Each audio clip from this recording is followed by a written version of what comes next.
मैं डॉक्टर रीता जैन हिंदी विषय में मैथिली शरण गुप्त जी की कविता भारत की श्रेष्ठता का अध्ययन कराऊंगी। कविता का अध्ययन कराने से पहले मैं गुप्त जी के विषय में कुछ आपको परिचय देना चाहती हूँ।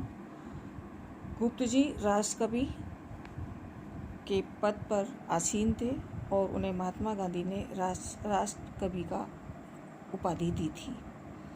गुप्त जी का जन्म 1886 ईस्वी में हुआ था। गुप्त जी द्विवेदी युग के सबसे लोकप्रिय तथा प्रतिनिधि कवि थे तथा खड़ी बोली की कविता को सरसता के अनुरूप ढालने का काम सबसे अधिक गुप्त जी ने ही किया था।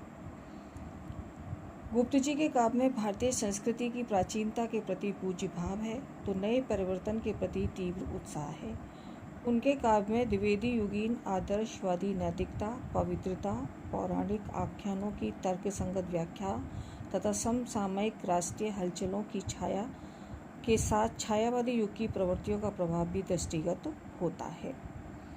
गुप्त जी की इस कविता में भारत की श्रेष्ठता के विषय में वर्णन किया गया है। गुप्त जी द्वारा रचित उनके प्रसिद्ध काव्य भारत भारती से लिया गया है। भारत भारती गुप्त जी का ऐसा काव्य है जिसमें उन्होंने पराधीनता तथा निराशा में डूबी भारतीय जनता को जागृत होने का आह्वान किया है।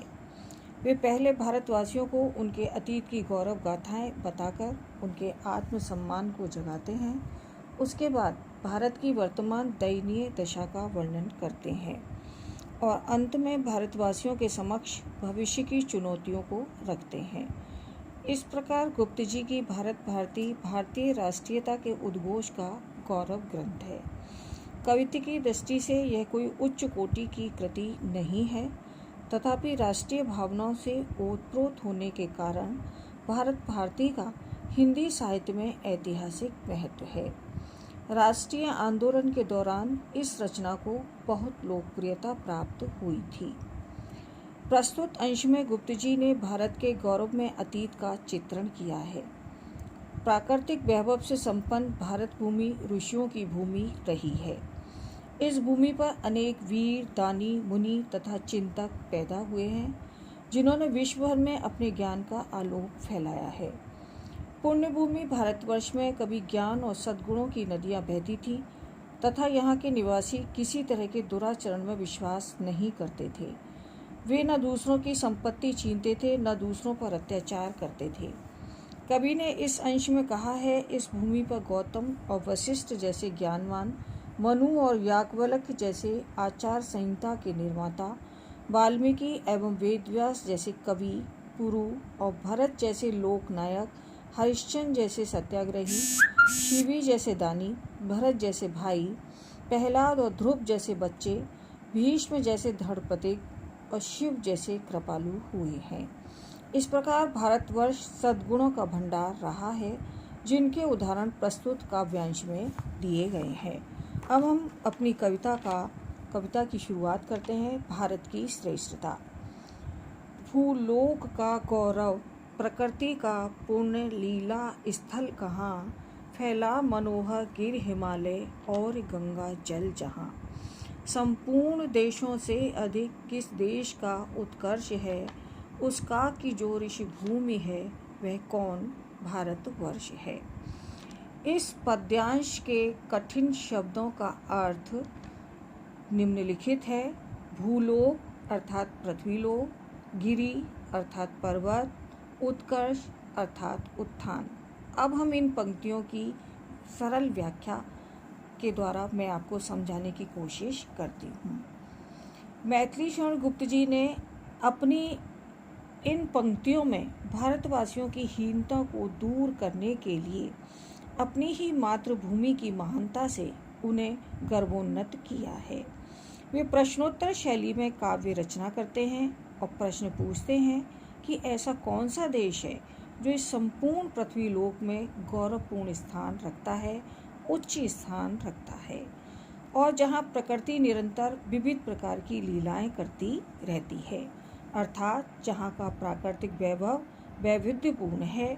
ऐसा कौन सा देश है? इस प्रश्न का कवि स्वयं उत्तर देते हुए कहते हैं कि जिस देश के उत्तर में पूर्व से पश्चिम तक हिमालय पर्वत फैला हुआ है तथा गंगा जल की पवित्र धारा निरंतर प्रवाहित होती रहती है, सदा बहने वाली भगवती गंगा नदी जिस देश में बहती है